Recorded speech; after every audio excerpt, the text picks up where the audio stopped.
boost your metabolism after 40. What really works? You feel like your metabolism is just broke after 40?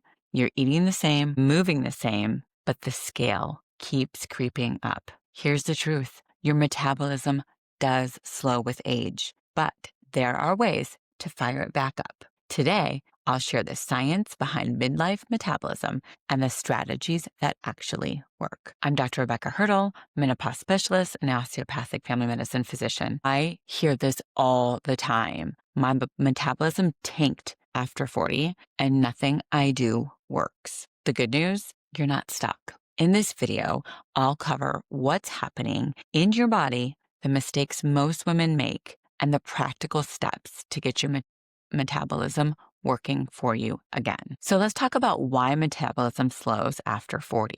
The biggest reason? Aging, something called sarcopenia. It's muscle loss. And we know that muscle burns calories at rest, more calories at rest, as a matter of fact. But with age, we lose muscle. We all lose muscle, men and women. We lose it at a certain percent per year over the age of 50.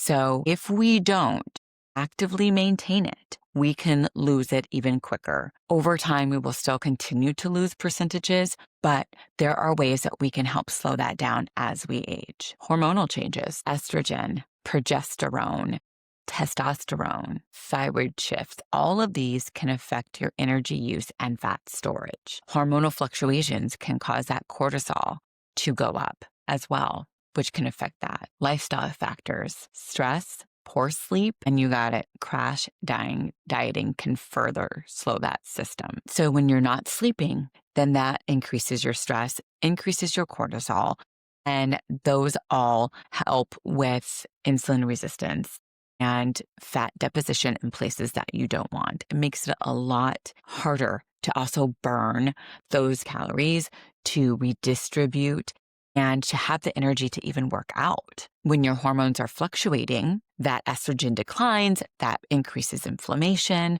that also increases your insulin resistance, your testosterone declines, and this same roller coaster of hormonal shifting can all cause those metabolic changes in your body that you're seeing. So what doesn't work? We know that drastically cutting calories leads to muscle loss, right? So when we're losing weight, we want to maximize our adipose tissue or our fat tissue loss, and we'll have some water loss, but we want to minimize our muscle loss, because if we lose muscle, then we become frail and increases our risk of osteoporosis or breaking bones. Breaking bones does not lead to a longevity and healthy life. That leads to frailty and the inability to take care of yourself. Over relying on cardio burns calories in the moment, but doesn't build long-term muscle. So you can do different types of cardio. I'm a big fan of your zone 2 training. It burns longer over time, but you can also do sprint interval and HIIT training. So I always add a sprint interval, maybe once a week, my zone 2 for my other cardio days. And then I add a sprint interval at the very end of my zone 2 training.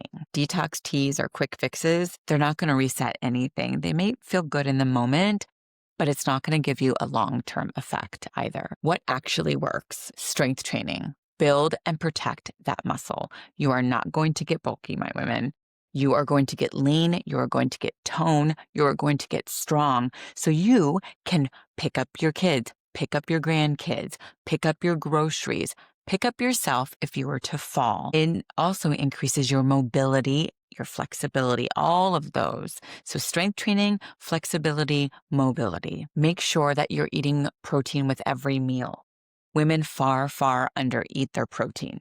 Okay, you've got to aim for about 25 to 30 grams of protein, and that has a higher thermic effect. You need that protein, and that protein is also going to make you feel fuller over time. Neat movement, non-exercise activity. Walking, standing, walking around cleaning your house, all of those things add up. So I have a walking pad in both of my offices.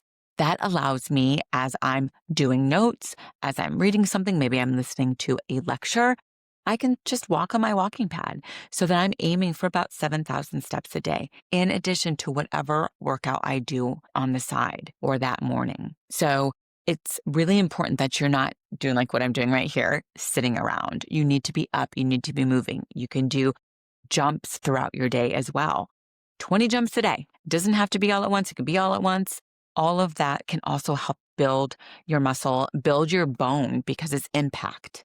Those are very, very important things for your longevity. And prioritize your sleep. The old adage about sleep when I die isn't going to work, ladies. Okay. 7 to 8 hours helps regulate those hunger hormones. You feel it decreases your cortisol. You feel fresh. Make sure that you're sleeping well. If you're not sleeping well, make sure that you're talking to your doctor about that because it may or may not be hormonal, but sleep apnea in women is far, far underdiagnosed and under-investigated. We don't present the same as men either. Manage stress. Cortisol impacts metabolism and belly fat, insulin resistance, and how adipose tissue is stored. Medical support if needed. Hormone therapy, it's not weight loss, but hormone therapy, if it once optimized, can help with your energy, can help with your sleep, can help decrease that cortisol, those stress hormones.